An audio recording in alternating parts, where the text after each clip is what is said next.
Home Sweet Home Alone. It came out November 12th on Disney Plus, straight to Disney Plus. We don't have to fucking reckon with box office this week because none of this shit came out in theaters. Yep. We've got a new director for the Home Alone franchise. How many of these Home Alones have you seen? Definitely all of them in my life. All five? Yeah. Wow, even Henry can't say that. He skipped out on the fifth one. What is it, the fifth? The Holiday Heist? Yeah, that's right. Yeah, I've seen that one. I like the first three, I would say. I like the third one. All right. Well, the first two, the first one's, I think, a great movie. And then the second one's, a classic, but not good. And then they sort of floundered around. Yeah. But here they are trying to get the franchise back on its feet. Here in the age of the requel, we've got a legacy cast member involved. We've got, we were originally going to call this shit Home Alone. Did you know that? No, I They didn't. changed the title at the last second. Yeah. It's because they thought they were going to get Macaulay Culkin in for a cameo. So they were going to call it Home Alone on that basis. I think they're saving that. Like, once they get Culkin back in here, Jeez. they want to do a movie where Culkin leaves his kid home alone. What's he waiting? The money? Is that what he's waiting on? No, I just think he doesn't give a fuck. He's like off having babies with Brenda Song. Yeah. Yeah. And good for him. Yeah, great for him. Is he the winner of he's doing the the same thing. Culkins? No. You gotta think give it Succession's to- the best one? Yeah, you got to give it to Kieran for Succession. Yeah, that's pretty good. He's great.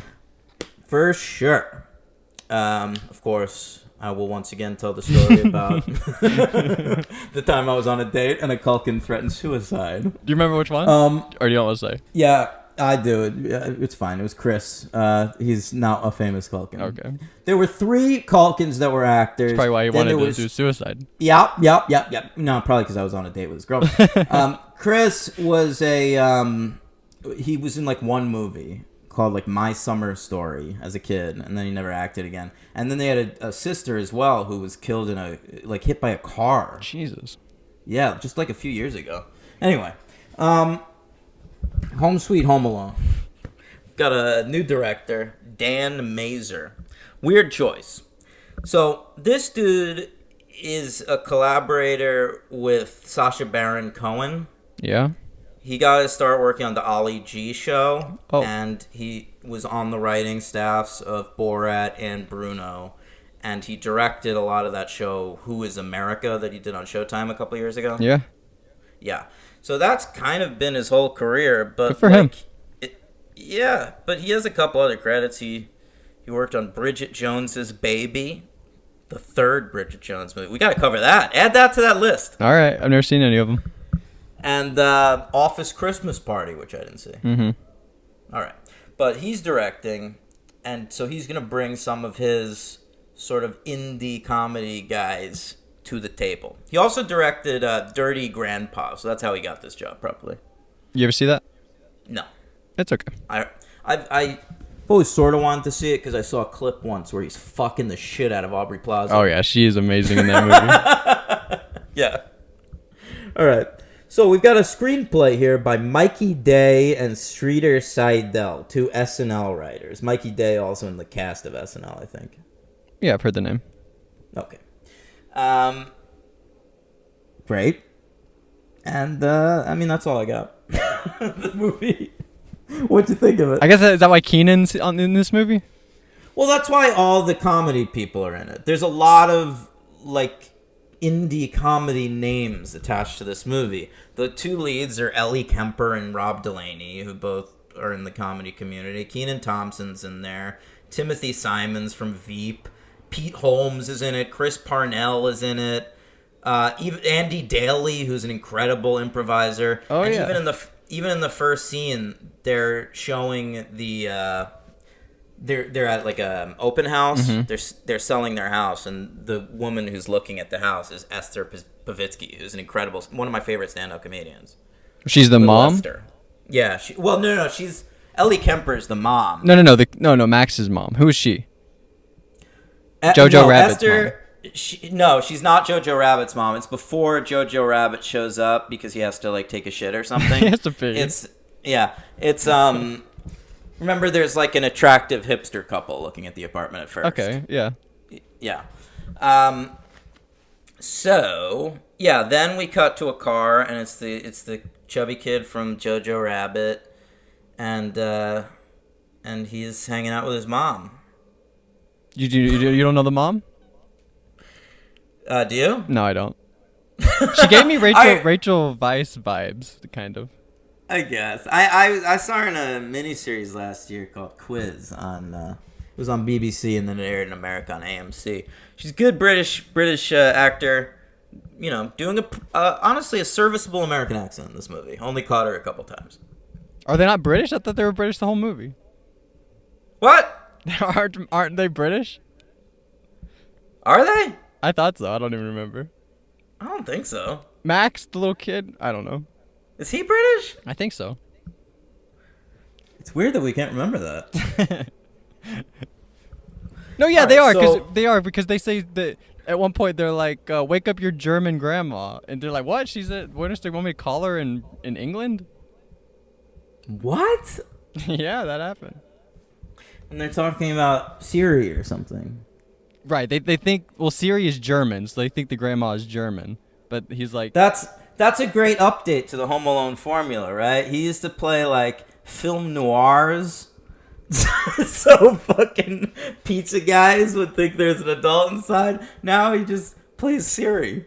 well, I don't think he did that on purpose. I think it was an accident. He didn't know that it was set on German. But also, did you like the remake it was set of up that movie? earlier. I like that a little bit. Well, I liked any acknowledgement of the original thing, I guess. Yeah, it's so in the original movie they have this fake film noir called Angels with Filthy Souls, which is a parody of Angels with Dirty Faces. And somebody's in it, right? Oh, really? I didn't notice that. No, but it was odd. It was like a sci-fi remake, wasn't it? Yeah, Like futuristic. Yeah, they're like on a spaceship. It's like a Star Wars version. It's funny, I think. Yeah, I thought that was a good bit. Did you hear what he asked the kid afterward? No. He's like, "Hey kid, you want some more Peacorn Sea Train?" He calls him Sea Train. You like that? Because it's like D-Train? Yeah, I loved that. Nice. Me and that kid are hanging hard, bro. Yeah, I like that kid. It was pretty good. I would be a stepdad. Oh yeah? Yeah, why not? I would raise a kid if it was like 13 already. Really? Yeah, because I can talk to teenagers. Because I have, Arrested Development. I feel like most people have babies because they want the baby part. You just want. I don't want the babies. You want to raise an I want to raise a adult? teen. Yeah, I want to raise like an angsty teen. Jeez. I feel like that's what our relationship. I'm the angsty teen. I think honestly it might be like that. Yeah. I think I'm attracted to you as a friend because I've got a lot of angst. not even that, just that you're young, you're raw. All your opinions are so pure. Yeah, that's true. Yeah. All right, so you got so the opening is Rob Delaney and Ellie Kemper. Of course, Rob Delaney from Catastrophe and his great stand-up, and Ellie Kemper from The Office and The Unbreakable Kimmy Schmidt. By the way, I had issues with Ellie Kemper playing a character named Pam in this movie. Yeah, I thought the same thing. Yeah. Very weird. What the fuck? Yeah. His name Aaron. So they're selling their house, right? Right. And Ellie Kemper doesn't really want to sell the house. So they're doing that classic sitcom bit where they're trying to sell the house, but she keeps saying like, "Oh, somebody died here, and oh, look at all that, and rats and shit." At one point, they're talking about the school, and they're like, they got new metal detectors at the school. Yeah. School shooting jokes. Very good. Yeah. There was a good school shooting joke on South Park this week. Oh, yeah? Yeah, they were talking about how they were going to so their principal told them they couldn't wear pajamas to pajama day. They got in trouble. And so they were talking about how they could object to that. And Butters goes, "We could shoot up the school." And Cartman goes, "Yeah, it's just been done so much." Jeez. I love it. Okay.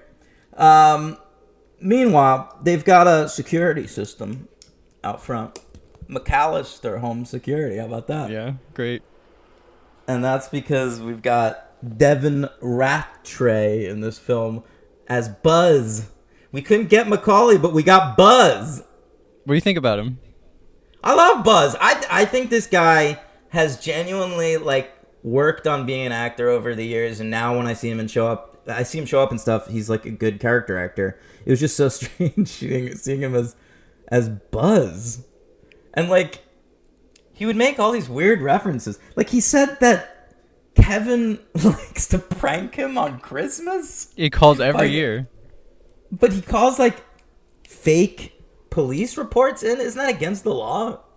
Yeah, it has to be. That seemed insane. His first scene, the one where he's flirting with Ellie Kemper, I was like, he's going to be my MVP. And then the next scene he's like eating in his car and it's disgusting. And I was like, oh, I guess he's not going to. But he's good in that first scene, I think. I was into that scene too, man. So I liked him eating that burrito, but I'll tell you what, I've been eating a lot of burritos lately, by the way. Yeah, but not on film. I guess that's true. Oh, sorry. I guess that's true. But he just disappeared after that. He's never in another scene for the rest of the movie. Yeah, you're right. He's just gone. What's up with that? Went to the bathroom, I guess. It was like we introduce him as like a major character, then we check in on him in his car eating a burrito, and then we never see him again. When you gotta go, you gotta go. Right. I think you're right. He just had to take a shit, and he was in there the rest of the night. Couldn't interact with the plot anymore. Yeah. Yeah. All right. What happens next? Talk to me about some stuff. I mean, the kid shows up and he leaves, and she's like, "Oh, that's an expensive doll," and he thinks the kid steals the doll. That's like the whole movie. So now they gotta go get the doll back. But then it's all a big misunderstanding. He didn't steal the doll. The peculiar thing about it is like Ellie Kemper and Rob Delaney decide they're going to steal back the doll from the kid's house. And so they go in there and the kid knows they're there. And so he sets up booby traps like Kevin in the original. He has, instead of just like a poster board with his plans on it, he had a whole chalkboard. Okay. She's got a smart board. You know what that is? Yeah, I do. At one point, he's watching TV in a BMW. Yeah. And he's watching the Roadrunner, so you know he's like a real villain. But I was like, what the fuck is up with that? I'm watching this on Disney Plus. How the hell is he watching a Warner Brothers cartoon? I didn't even think about that. Yeah, why wouldn't they just have had him watch Mickey Mouse? Yeah, or Wizards of Waverly Place. Yeah, why not? Did you ever find out the difference between Demi Lovato and Selena Gomez, by the way? I found out in 2013. Now I have very strong opinions on both of them. But at the time, one of the impetuses for the project was that I couldn't tell the difference between Demi Lovato and Selena Gomez. What are the key differences that you picked up on? Well, at the time, I realized that Demi Lovato has a stronger voice, and Selena Gomez is more of an actor, and at the time, Demi's big hit was Sorry Not Sorry, and Selena's was Hands to Myself, I think, something like that. Oh, yeah. And, I like both of them, but at the time, I think I made the choice that I preferred Demi. But later in life, Demi's gone crazy, man. She keeps saying she's quitting alcohol and drugs, and she doesn't. And don't say she's crazy, D-Train. They are crazy. And, I mean, I by the way, I switched pronouns just now because I just remembered that they changed their fucking pronouns I forgot last year. Too. I'm sorry. Yeah. Fucking Christ, Demi Lovato. Get it together. I honestly, I'm all about, like, changing pronouns when people tell me to. But, like, I know this isn't okay to say. I think that Demi Lovato thinks bullshit. You don't know. She's gonna be back to a girl in 3 years. All right, write the date down, everybody. Fuck off. February 8th. And now I love Selena Gomez because of Only Murders in the Building. I don't even know what that is. She did those Hotel Transylvania movies. I know that's what she's been doing. Why not? That's like a big hit currently. Only Murders in the Building with Steve Martin, Martin Short, and Selena Gomez. I haven't been watching. I've been watching Succession and Euphoria. All right, well, those are good. Yeah. Anyway, Jim Rash is in this movie. Oh, there's another comedy nerd guy that's in it. What does he do? they're at like a Christmas show, and he's like the conductor. What do you call it? We can call it the conductor. That's fine. What's the word? I don't know what you're trying to say. He does. He's like the. You know what I'm talking about though. They're like in a music show, ringing bells, and Choir director. Yeah, sure. Oh, that's right. I forgot about that bell thing.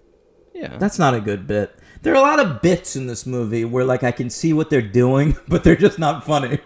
No, this movie's not funny. And the thing about but it's not funny. Like I will say, like between this and The Kissing Booth, I laughed more at this movie.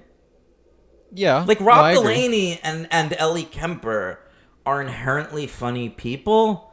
So like every so often there'd be a line delivery or something. I think Dan Mazer, his sensibility is so in line with my comedy sensibility that even though they're not, they're making this movie for like kids and families and shit, there's still like little moments of indie comedy in the movie that I can latch on to. A joke that I like, they're talking about, they're like, would it be illegal if we try and steal this back from the kid? And she's like, that's what OJ got in trouble for the second time. I That's like a that good joke. I think Tim Simons is Yeah. pretty funny in this. Yeah, I think he's good too. He always kind of does the same thing, doesn't he? But Yeah. he does it well. Yeah, no. I like he's his good. mustache. Sure. Yeah. Great mustache. I actually thought his wife was pretty good too. He's got like this like young hot Asian wife named May. Yeah, she is good. She sings a song at one point. Yeah, she's pretty over the Yeah. top. She's funny. Yeah. And they have a kid. The Yeah, kid's but- the real thief. That's right. Did you pick up on that? Kind of lame. Did you wasn't guess it? that twist? No, I didn't. Yeah. Were you not paying attention? Because I wasn't paying attention. To me, the kid was such a minor nonsense character that like I didn't know I was supposed to be paying attention to him. Yeah. Well, I picked up on it. I'm a genius, I guess. Yeah. Wow. Impressive. You want to hear my pitch for Home Alone? In this movie, the kid basically he's scared to call the police because he's afraid that they're gonna lock his mom up. Right? There's a few like Family Guy cuts where like he like thinks about he's gonna be sold to this old lady, and then it cuts to an old lady. It does that a couple times, right?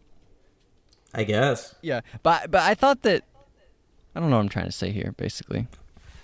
But I don't really either, buddy. well, he says like, I don't want the police to know because they're gonna arrest my mom. Why didn't they make Kevin McAllister black and this is like an ACAB movie? That's what they should have done. Where he's That like would be great. so You make- anti-police. That's genius. Make a black Kevin McAllister and then have the burglars be the police. Oh, that's good too. Like the first Yeah. movie a little bit.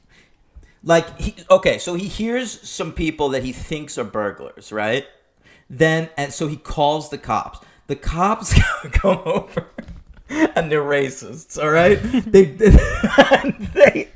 They decide that they're gonna rob the house, all right? Because no one's home. Mm-hmm.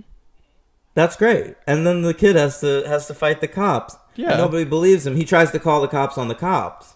Yeah, but why didn't they do that? That's great. Jeez. Come on, guys. We should make what would we call the next one? What's another home pun? Yeah. What, you need like an urban home pun, right? You don't have to. How about this? Crib alone. Oh boy. All right. What else happened? What else happened in this movie? Well, here's my biggest problem with the movie.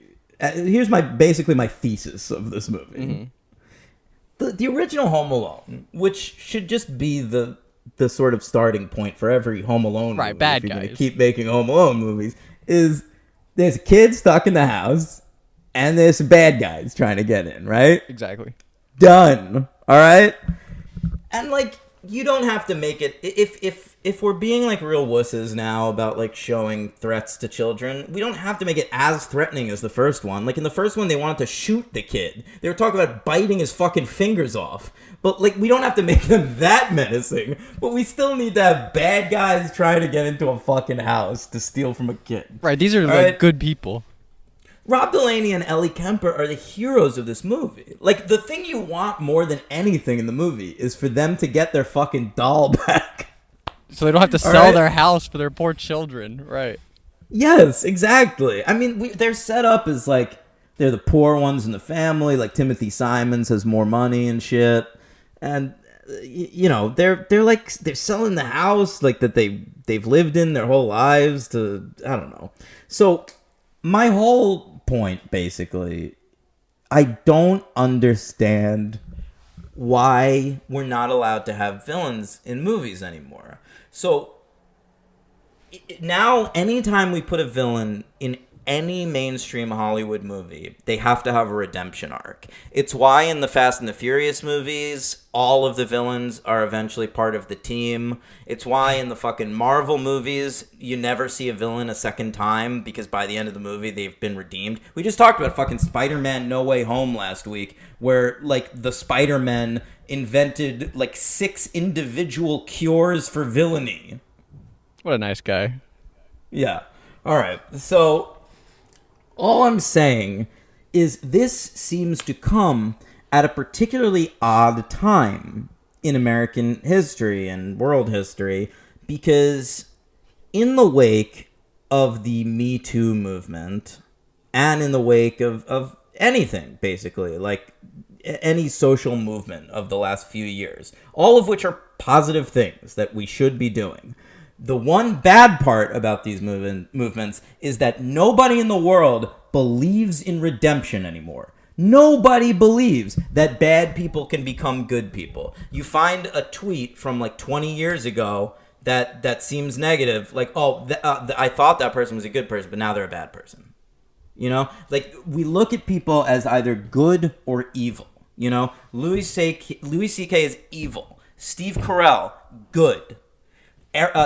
Chris Noth, evil. You know, this is how it goes now. Yeah. And so I don't understand, if we live in a world where we don't believe in redemption, where everything is good or evil, why are we obsessed with movies about evil people becoming good guys? Well, because they knew that this would make money. But did it make money? Was this a positive thing for Disney? I have no idea. How do they even judge that? How do you know what makes money when everything's a subscription service? They look at streaming numbers. They look how many streamers joined the service in the wake of something premiering. Did people have to purchase this at the time? Was this like a $20? No. Okay. No. This was straight to Disney. I thought about watching it, but I was like, I'll wait. But for some the show. are like that, but you have to buy. Like, wasn't Mulan like that? It was on there, but you had to buy it. Yeah, I think the ones that they think have the potential to do well in theaters, they hold off on putting it out on the service. Yeah, so I don't even know if it made any money. I get what you're saying. The point of the first one is you root against these bad guys, but in this they're not bad guys. You're just watching good guys get hurt. You're happy when Marv gets a brick thrown at his head. Like in this movie, there's one scene where he's like using some Christmas lights to drop stalactites from the like big ice weapons are falling from the sky. Right. And like it's like if one of those hits Rob Delaney or Ellie Kemper, they're dead. So like I'm watching this kid trying to murder characters I like. How am I supposed to sympathize with anybody? Did you have a favorite or least favorite trap or booby trap? I think that was my favorite. I didn't like. I also liked. Mm-hmm. I liked the part where they walked on the pool by accident because there was snow on it. That was good. Well, that was the neighbor's house. That wasn't even like a trap. I know. It wasn't even a trap. I just liked it. Yeah, that was funny. And the little kid's like, "Why are those people drowning?" Did you like the CGI Diet Coke Mentos? That was my least favorite, I think. Oh man, I just realized I opened 2 sodas during this podcast by accident. Jesus, the same kind? Now I gotta drink them. Cans, yeah. What kind? It sucks. What flavor? Wasting soda. Diet Pepsi. Well, you don't like that? Is Diet Pepsi better or worse than Diet Coke? It's worse, but they didn't have any Diet Coke. Does Diet Pepsi work with Mentos? I've never tried it. Oh, no? You should. I don't know that the diet ones work with that. You got to put it in sugar soda. No, I think it's Diet Coke that it works with. I think that's. Oh, really? Yeah, I think that's the one that it works with. I could be wrong, but I'm pretty sure. Leave your messages in the comments about that. I didn't like at one point. The kid Max is like, he's shooting the pool balls, and he's like, orange stripe center pocket or whatever, and he shoots it. But it shows the ball rolling off, and it's the red stripe one. I don't know what kind of mistake that was. You think this kid's calling his shots? I feel like the movie should get it right. Get it right or pay the price. Yeah, exactly. They better pay up. All right. I mean, what else do you have to say about this fucking movie? Nothing, I guess. It's an expensive doll. I wish I had one, you know? I kind of liked the reason it was so expensive was that the head was on upside down. No, yeah, that is kind of cool. That's a funny premise for a dumb plot like this. I don't know. I do think that Rob Delaney and Ellie Kemper are very likable, and I got through this movie no problem. It's far from the worst Home Alone movie. Far from it. I actually think it's probably the best Home Alone movie not with Macaulay Culkin. I don't know. The third one's pretty good. You're sleeping on the third one. I'm not sleeping on the third one, man. The third one's got that talking bird. It's Yeah, that's what's good about it. That's the one with Scarlett Johansson, right? The only good part about that third movie is the car, the remote controlled car. But here's the thing about that third movie. It's really similar to the movie Masterminds, where Patrick Stewart tries to take over a school, and it's not as Isn't good. that X-Men? That's funny. No, there's this kids movie Masterminds, which is sort of like Die Hard in a middle school. It's like a kid That's pretty cool. running around like the ventilation system Wow. trying to take out Patrick Stewart. Whoa. It's good. Check it out. All right. All right. What do you give this movie? Jeez. I guess a 2. I don't know. Yeah, I'm going to go with a 2 as well. Yeah. MVP? Who you got? You give me yours first. I don't know. I'm going to go... I thought Tim Simons was funny. Okay, I'll allow it. Yeah. Most valuable. Who brought the most value to this film? I'm going to say Ellie Kemper did. Really? I thought a few of her line readings weren't that... A few of her faces actually weren't that good. I didn't like You know her why? reactions. It's because she's still trying to play like the young, cute weirdo. Yeah, but I agree. She's like in her mid-40s. Yeah, I agree with you. She's just doing that little cutesy thing. Yeah. Yeah. At a certain point, Ellie, play a grown-up. Yeah, come on, Ellie. Yeah. You're not Kimmy Schmidt she anymore. is. She's legitimately 42 years old. Wow. They're even naming her Pam now. That's a grown-up name. It's true. You're right. You're not Aaron anymore. In a few years, you're going to be a fucking Phyllis. LVP, who do you got? That's kind of you know tough. what? I'm going to change my mind from Ellie Kemper. I actually liked, but I couldn't even remember if she was British. No, I'll stick with Ellie Kemper. The concerned mom. All right, LV. Yeah, I liked the concerned mom. Yes. She was good. Mm-hmm. She was a good Catherine O'Hara analog. Yeah, she's okay. For LVP, She doesn't do that much. There's like a guy sleeping on her that's like looking at her screen. That's stupid.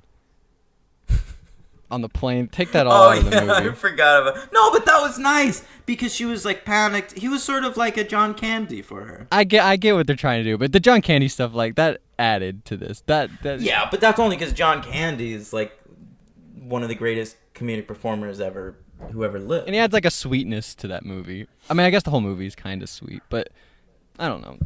Anyway, that guy might be my LVP. The guy sleeping on her shoulder. Does he even talk? My LVP, I'm gonna say their two kids, like Ellie Kemper and Rob Delaney's two kids. Oh, come on, they're not bad. Just such nothing fucking kids.